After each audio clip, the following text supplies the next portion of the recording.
For those in the audience, getting to know you for the very first time, care to share where you were born? I was born in Greater Hospital, March 18, 1997. And that's in the city of Atlanta. Yep. And care to share where you were raised? I was raised on the west side, in the Bluff, in Simpson. You know what I'm saying? I didn't stay over there like for a long time, but that's where I came up at. And I just moved all over the city, because you know how they go, like when your mama ain't really got it like that, you know, you always getting kicked out, or y'all gotta move here because the rent done got too high. So I just done been all over the city, but I'm from the west side though. And how long do you think you were raised on the west side for? I'm back and forth, so I can say like my whole life. And do you reside on the west side at this moment? Nah, I don't reside over there right now. Care to share what age you were when you left the west side officially? I ain't never left. I always go back. I can say I ain't never left. I ain't gonna never. Like, I gotta go back. That's a part of me. I can't. Okay. Care to share where you reside these days? I don't want to put it out there like that. Now, for you, what was that really like growing up on the west side of Atlanta? I say it like, I can't say, it got its good days and it got its bad days, I say, because like, you know what I'm saying, you see a lot that you ain't supposed to see growing up. It depends on what type of person you are though. You know what I'm saying? If you got a mama, they gonna be like, stay in the house, don't go nowhere. Then my mama was like, get your ass outside, you know what I'm saying? Like, go on, go get some friends or something. So like, doing that, I seen a lot. Cause she didn't know, like, you know, we were in a different type of environment, and I was in the Bluff at the point where she did that, like, so it like, I've seen a lot, like, too much. What age was that in the It's Bluff kinda for like you? 13 to, I say 13 to 17. Now, what was the top point for you during your upbringing? What was your highest point or most positive moment growing up on the west side? What was a positive moment?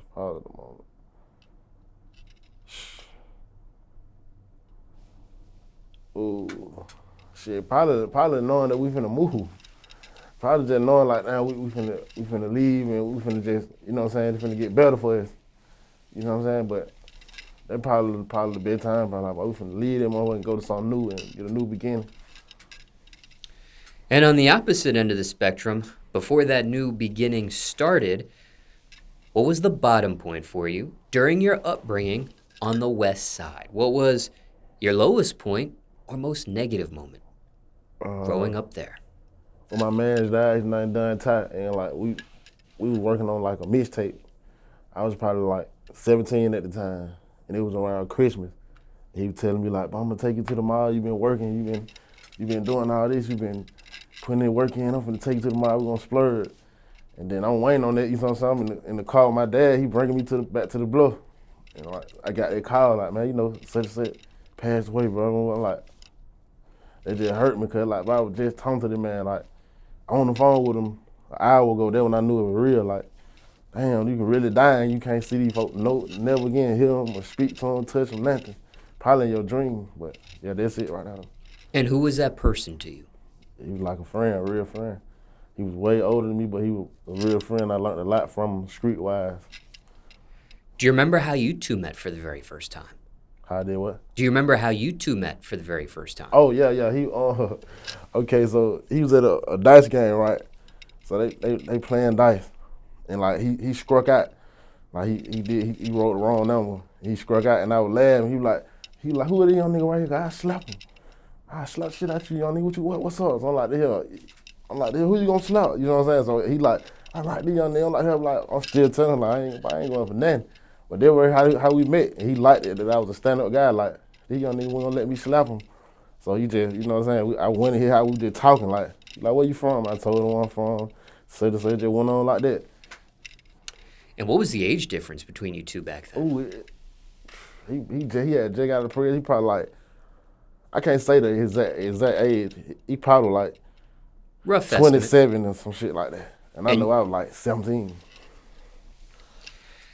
Now, what was he really like?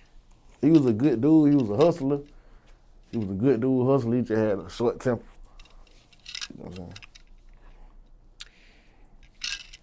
And do you remember that last correspondence you had with him before he passed? We had a photo shoot.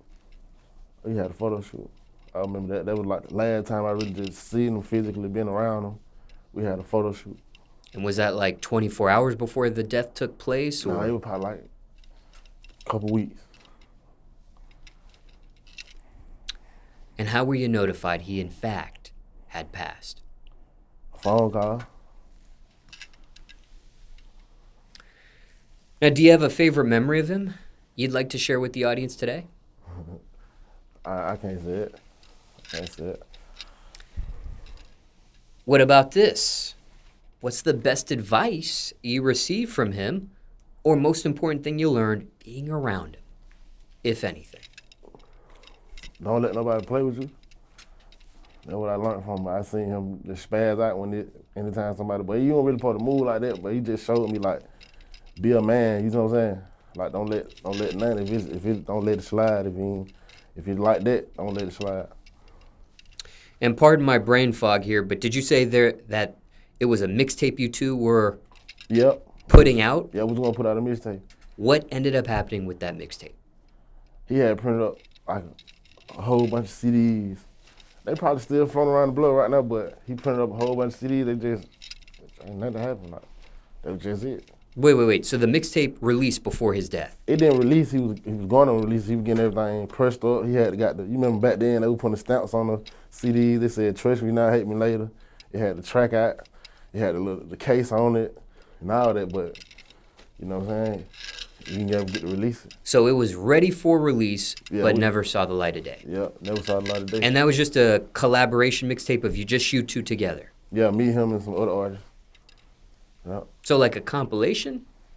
Yeah, kind of like a compilation. Yeah. Okay. Yeah, you can say it like that. Not just you two together. Nah, it was us two, and it might be me, him on the song. It was a couple hot artists like back then that was on there too. We had like J Money, Joe Gifted. Who else? I think he had a song with Young LA on there, if I don't recall. So was it really his mixtape as a solo artist just featuring you all, or it was just a compilation of... It was a compilation. It was a mixtape with me and him. Okay, got it. Yeah. And had he not passed away, when was that supposed to actually release? I don't know when he had it. He didn't never tell me too much. He just was always keeping me happy. Like, boy, it's on the way. It's on the way. He ain't never just give me no date though. Got it. Now, did you ever end up putting out any unreleased music of him with you at any given point after that? No, I ain't never had none. I ain't never had no music. Just curious there. Anything else you want to mention about him, or question you weren't asked? People want to know about him as well. No, I ain't got nothing else. Now, mentally, was this something you sought any professional help over after his passing? Nah, I ain't never received professional help over nothing. That's probably why. Yeah. Why not? Some people do. It just ain't a thing for growing up for what, like, it ain't a thing for where I'm from. It ain't professional help. We just don't look that way. They like probably like calling the police. You ain't looking that way. Be that as it may, do you want any professional help with that sort of thing? Along the line. Now, zooming back out, when it comes to you being on the west side of Atlanta, how were you able to survive that upbringing? Because there are some, as just pointed out, that don't make it. Just minding my business, really, most of the time, like, being me, minding my business. Like, I'm the type of person, I stay out the way, but I'm in the way too. Like, I stay out the way, but I'm in the way. I know what's going on. If I don't need to be there, I ain't there. There are some people who say things like, don't know if I'll make it to see the age of 18. I ain't doing that. 21, for example. Yeah. Did you have any of those thoughts yourself, growing up on the west side of ATL? I had near death but experiences, but I ain't never just felt like I was gonna make it. God ain't never put that in my head. He always kept me like it's the light at the end of the tunnel. You know what I mean? You mentioned near-death experiences with an S as in plural. Yeah, it was more than one. How many do you think sir. you faced in your lifetimes thus far? I'd say probably like 4. Out of all those experiences, what do you think was the closest you faced death? I was in the back. Well, I was sitting on the porch first, and like I just heard some shit flying past. So I'm like, the fuck. I look to the right. I just see a truck flying up the street. They get to shoot, but they was shooting at us. So I run in the backyard, and like somehow I don't know how, but they rolled to the side of the house in like a fence on the side, and they started shooting through the fence too. And like the bullets were just like it was leaves on the ground while we rolling around. You see the bullets getting closer and closer, like they trying to hit you. Man, that shit fucked me up. I still type thing about that shit to this day. Like that could have been it. And I was young too. Like I was like 17. Like I said, I was young. So if I probably got hit, probably been over with. Cause what they was shooting with, it sounded like repeatedly. Doom, doom, doom, doom, doom. So I'm rolling like a motherfucker, like a firefighter or something. I'm rolling, trying to get the hell on. So it's just me and my cousin, we back there rolling for our life. Like damn. But they were like the nearest near-death experience I done ever had right now. And your cousin wasn't hit either. Nah, never wonder I got hit. And this cousin that you're referencing, mother or father side of the family for you? This is my mama's side of the family. Now, in that instance, were you an innocent bystander or were you targeted? I ain't gonna say I ain't gonna speak on that. I ain't gonna speak on that right now.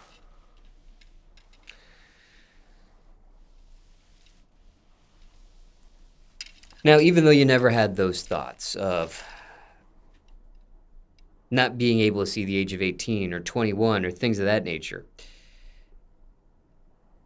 knowing what you know now, hypothetically speaking, what would you have said to your younger self back then, if anything? Be mindful of who you be around, cause like there's a lot of you know what I'm saying, a lot of stuff happen cause you be in the wrong place at the wrong time. You feel me? So like you just gotta be mindful of who you with. Like you gotta know like, boy, you with some real street dudes, so it can pop off anytime even though you young. Like my cousin, real street dude. Dudes he hang with, they real street. So like I'm sitting out there on the block with them. You know what I'm saying? I'm just sitting out there. I could be anything can go down. So I would just go back and tell myself like, bro, be mindful of what you got going on. Like you ain't ready for this, but then go back to the house, go find something else to do. Now, anything else you want to mention about your upbringing or question you weren't asked, people want to know about that? I feel like I feel everything in out there.